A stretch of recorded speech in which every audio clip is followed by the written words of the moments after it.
পর্যন্ত একটা চোর, একটা করাপ্টেড মানুষ, দুর্নীতিগ্রস্ত মানুষ, সে চুরি করে দুর্নীতি করে এনে বাচ্চাকে খাওয়ায়। একটা ধর্ষক পর্যন্ত ওর মেয়েকে আদর করে। পুরুষ মানুষ কি জিনিস কেমন করে বুঝবেন? সারাটা জীবন ক্ষয় করে ফেলায়। যদি আপনি তার আনুগত্য করেন, তার সামনে সুন্দর মতো থাকেন, তার কথার সাথে তর্ক না করেন, ভালোবাসা দিয়ে থাকেন, আপনার জন্য সে জীবন দিতে প্রস্তুত থাকবে। এগুলো কে শিখাবে এখনকার মেয়েদেরকে? নবী সাল্লাল্লাহু আলাইহি ওয়াসাল্লাম বলেছেন, কোনো স্বামী যদি কোনো স্ত্রীকে চায়, তার প্রয়োজনের জন্য চায়, মহব্বতের জন্য, স্ত্রী যদি চুলায় রান্না করতে থাকে, ওই রান্না ফেলে দিয়ে তাকে আসতে হবে। হাদিস।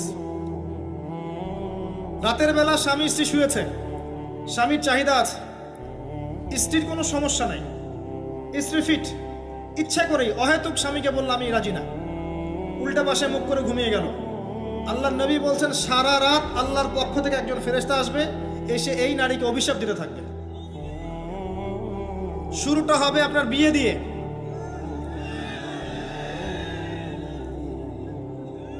এত এক্সাইটেড হওয়ার কিছু নাই, কারণ এটা এমন একটা বিষয় যেটা করেন নাই বলে এক্সাইটমেন্ট বাড়ছে, করার পরে পস্তাতেও পারেন। এটা এমনই দিল্লি কা লাড্ডু, যে খাবে সেও পস্তাবে, যে খাবে না সে বেচারাও পস্তাবে। তবে আপনারা খেয়ে পস্তান, আলহামদুলিল্লাহ। এমনভাবে শুরু করেন না পরিবারটা যে আপনি একজন তরুণী, আপনি একজন তরুণ, বিয়ে করছেন, বিয়ের সময়ে দিনদারিতা বাদ দিয়ে অন্য কিছু দেখতে যায় না। যদিও বা অর্থ সম্পদ, বংশমর্যাদা, সৌন্দর্যের কথা হাদিসে এসেছে, হাদিসটা এমন নয় যে তোমরা 4টা গুণ দেখেই বিয়ে করো, এমন নয়। হাদিসটা এমন নয়, অনুবাদটা অনেকেই ভুল করে, অনেকেই ভুল করে। হাদিসে বলা হয়নি কখনো 4টা গুণ দেখেই বিয়ে করো, এটা নয়, বরং বলা হয়েছে 4টা গুণ দেখে বিয়ে করা হয়। কথা কি বুঝতে পারছেন? কেউ এটা দেখে, কেউ এটা দেখে। তোমরা দিনদারিতা দেখো, না হলে তোমাদের হাত ধুলোয় ধূসরিত হবে। হাদিসটা এমন। এক্ষেত্রে কি আমরা বলবো, প্রথমত বিয়েটাকে সহজ করে দেন। বিয়েটাকে সহজ না করলে সমাজে জেনা বাড়তে থাকবে, এবং জেনা বাড়ার কারণ আছে। যখন পর্নোগ্রাফিটাতে ফ্রি অ্যাক্সেস দেওয়া হয়েছে, মানুষ রাতের বেলা পর্ন দেখতে পারে, কেউ বাধা দেওয়ার নাই। উপরের সেকশন থেকে কিন্তু এটাকে বন্ধ করে দেওয়া যেত। পৃথিবীর অনেক কান্ট্রি আছে যেখানে অনেক কিছু চলে না। চাইনিজরা ফেসবুক ইউজ করে না, করে? ওরা কি উন্নত জাতি না? ওরা তো এখন আমেরিকাকে যদি বলে ওঠো উঠবে, আমেরিকাকে বসতে বলে বসবে। ওরা এমন জায়গায় চলে গেছে। ওই ইউক্রেন ইস্যু নিয়ে আমেরিকা, ন্যাটো আর এই ব্রিটেন আর ফ্রান্স আর ইসরায়েল কিছুই করতে পারবে না ইনশাআল্লাহ, বিকজ এখানে একটা বড় অ্যালায়েন্স আছে চায়না এবং রাশিয়া। কিছুই করতে পারবে না। বরং এর উদ্দেশ্য, যে উদ্দেশ্যে এটা কাজ করেছিল তারা, এটাতে সফল হবে না তারা ইনশাআল্লাহ। আজকের টপিক এটা না, আমি এদিকে যাচ্ছি না। মূল বিষয়টা হচ্ছে যে সহজ করতে হবে বিয়েটাকে। উপযুক্ত বয়স হয়ে গেলেই একটা উপার্জনের সোর্স খুঁজবেন আগে। বেকার অবস্থায় বিয়ে করতে যায় না, উপার্জনের সোর্স খুঁজবেন, তারপরে আপনি আপনার পরিবারকে বলবেন আমার বয়স হয়েছে, আমাকে বিয়ে দাও। এবার আসেন, বিয়ের সময় দিনদারিতা ছাড়া অন্য কিছু দেখতে যায় না। এরপরে যদি সে সুন্দর হয় বা সুন্দরী হয় বা ভালো বংশের হয়, অথবা দেখা যায় যে ভালো টাকা পয়সা ওলা ইত্যাদি ইত্যাদি, এটা আপনার নূরুন আলা নূর, এটা বোনাস। কিন্তু এগুলো যদি নাও থাকে, শুধু দিনদারিতা থাকে, আপনি রাজি হয়ে যান। পরিবারের কর্তাদেরকেও বলবো যে মেয়ে বিয়ে দেওয়ার সময় ছেলের টাকা পয়সা দেখতে যায় না, ছেলের স্ট্যাটাস দেখতে যায় না বেশি বেশি। পরে দেখবেন এই মেয়ে ওর ঘরে গিয়ে পস্তাচ্ছে। আর ছেলের পিতাদেরকেও বলবো, ছেলেকে যখন বিয়ে দিবেন, একটা মেয়েকে কিনে নিব আর সাথে কিছু যৌতুকের টাকাও নিব, এই টেন্ডেন্সি নিয়ে বিয়ে করতে যায় না। ওই বিয়েতে বারাকা বেশি, যেখানে খরচ কম, যেখানে বেশি হট্টগোল নাই। চট্টগ্রাম অঞ্চলের বিয়ের মতো না।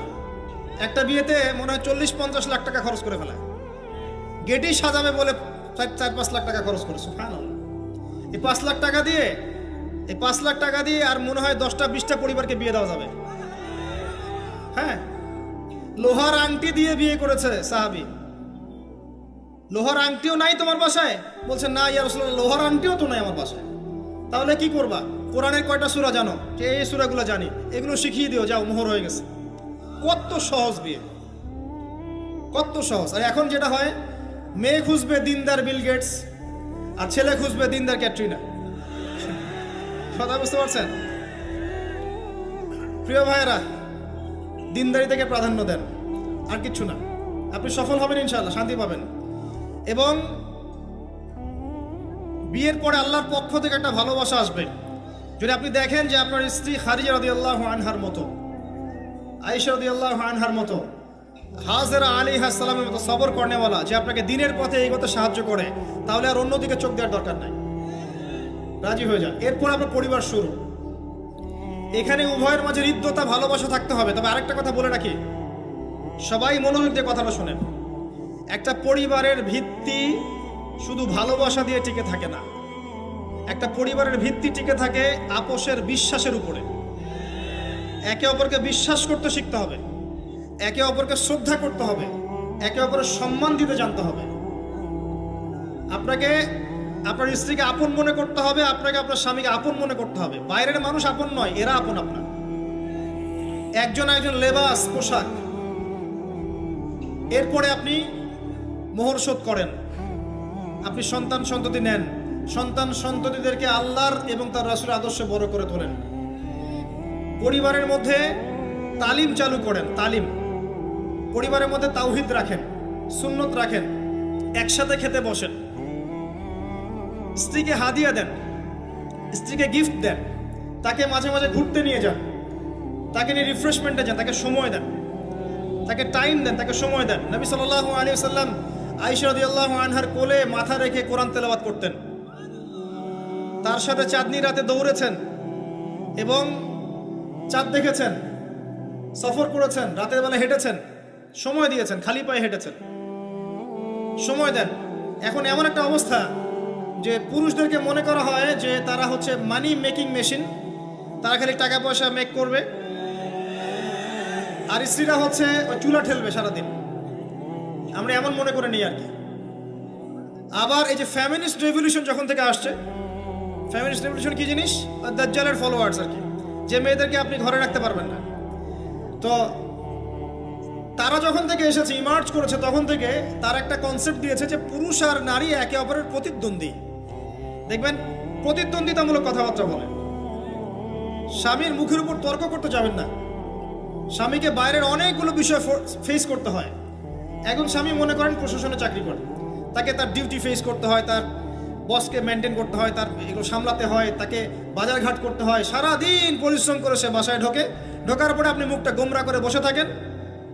স্বামী আহলান সাহলান করেন না, তাকে একটু আদর করেন না, মহব্বত করেন না, তো অটোমেটিকলি আপনার দিক থেকে তার মনটা চলে যাবে অন্যদিকে। স্বাভাবিক। আপনি আপনার স্বামীর জন্য সাজেন না, বাইরের মানুষের জন্য সেজে বুঝে আপনি মার্কেটে যান। প্রবলেম সেগুলা। এরা মনে করে স্বামী স্ত্রী একে অপরের প্রতিদ্বন্দ্বী, অথচ এরা একে অপরের পরিপূরক। একে অপরের পরিপূরক।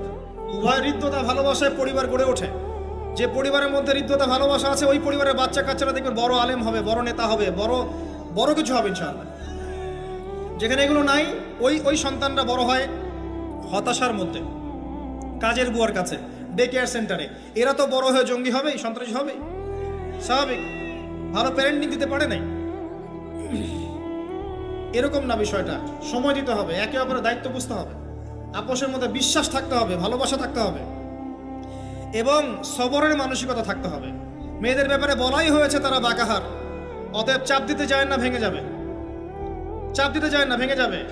ওই অবস্থায় ছেড়ে দিলে ওই অবস্থায় থেকে যাবে। একটা কথা আমি বলি, আমি শিখেছি আমার লাইফ থেকে, আল্লাহ পাকের প্রতিটা সৃষ্টি এক একটা রূপক মেসেজ দিচ্ছে। জানেন, রাবার গাছ দেখেছেন? রাবার গাছ, যে গাছ থেকে রাবার হয়, গাছটাকে দেখবেন পরিচ্ছন্ন, গাছটা পরিষ্কার। যে নিজে পরিষ্কার করে সে নিজেও পরিচ্ছন্ন। জমিনের মধ্যে দেখবেন মৃত জমিন, বৃষ্টি পড়লো, সজীব হয়ে উঠল, সবুজ ধান ক্ষেত। এই সবুজ ধান ক্ষেতটা আপনার যৌবন, আস্তে আস্তে ফসল হবে। এই ফসল হওয়ার টাইমটা হচ্ছে আপনার পৌরত্ব। এরপরে ফসলটা কেটে ফেলা হবে। এই ফসলটা আপনার ভালো কাজ, আমল সালেহ, এটাকে রেখে দেওয়া হবে। বাকিটাকে হলুদ বর্ণের যে খড়কুটা, এটাকে জ্বালিয়ে দেওয়া হবে। এই যে ধান গজালো, একটা সিজন গেল, এর মধ্যে আপনার দুনিয়ার জীবনের হায়াতের রূপকতা আছে। জি, পাহাড়কে দেখেন, পাহাড় বিশালতা নিয়ে দাঁড়িয়ে থাকে। ওর গায়ে যতই ঢিল মারেন, লাথি মারেন, সমালোচনা করেন, সে নড়বে না তার জায়গা থেকে। থাকবে, সে ওর জায়গায় স্টিল থাকবে। কিন্তু সে শান্ত থাকে, সে চিল্লাফাল্লা করে না। তাই যারা সাহসী বীর তারা বেশি কথা বলে না, শান্ত থাকে। যারা পাহাড়ের মতো দৃঢ় ওরা বেশি কথা বলে না। সাগরকে দেখেন, বিশাল সাগর, কক্সবাজারে যান, সাগরকে বিশাল সাগর গর্জন করছে, ভিতরে অনেক সম্পদ, অনেক মাখলুক আছে। আপনি সামনে গিয়ে দাঁড়ান, বিনয়ের সাথে আপনার পা ধুয়ে দেবে, কোনো অহংকার করবে না। প্রতিটা সৃষ্টি আল্লাহ পাকের এক একটা মেসেজ দেয়। ঠিক মেয়ে মানুষও একটা মেসেজ দেয়। কি মেসেজ? আল্লাহ পাক মানুষকে সবচেয়ে সুন্দর করে সৃষ্টি করেছেন, আর মানুষের মধ্যে মেয়েদেরকে সবচেয়ে বেশি সুন্দর করে সৃষ্টি করেছেন। আল্লাহ পাকের সবচেয়ে সুন্দর সৃষ্টি হচ্ছে মেয়েরা, এবং তারা খুব নরম হয়, নরম, প্রজাপতি ধরার মতো। প্রজাপতিকে ধাপ করে ধরতে পারবেন না আপনি, শক্ত করে ধরতে গেলে প্রজাপতি নষ্ট হয়ে যাবে, মরে যাবে। প্রজাপতিকে কোমলভাবে ধরতে হবে। ঠিক মেয়েদের সামনেও আপনার কোমল থাকতে হবে। বেশি হার্ড হতে যাবেন, শেষ। আমি আপনার গার্লফ্রেন্ডের সামনে কোমল হতে বলি নাই, আপনার ওয়াইফের সামনে হতে বলেছি। কোমল থাকলে আপনি জিতে যাবেন। দেখবেন দুনিয়ার চিল্লা ফাল্লা করছে আপনার বাসায়, আপনি চুপচাপ আছেন পাহাড়ের মতো, কোমল আছেন। 5 মিনিট পর দেখবেন নিজেই ঠান্ডা হয়ে এসে বলছে, আচ্ছা সরি, ভুল হয়ে গেছে। আর যদি আপনি চিল্লা ফাল্লার কাউন্টার দিতে যান, তাহলে দেখবেন সুটকেস গোছানো শেষ, বাবার বাড়ি চলে গেছে। ডিল করা খুব ডিফিকাল্ট। এখানে আপনাকে খুবই সবরের পরিচয় দিতে হবে। আল্লাহ পাক বোঝার তৌফিক দান করুন। আর আমরা মা বোনদেরকে রিকোয়েস্ট করব, 4টা মূলনীতি মেনে কাপড় চোপড় পরবেন। আপনার কাপড়টা এমন হবে না যেই কাপড়টা পরলেও অঙ্গ প্রত্যঙ্গ দেখা যায়, বোঝা যায়, এমন হবে না। কাপড়টা এমন হবে না এত টাইট ফিটিং যে আপনার অঙ্গের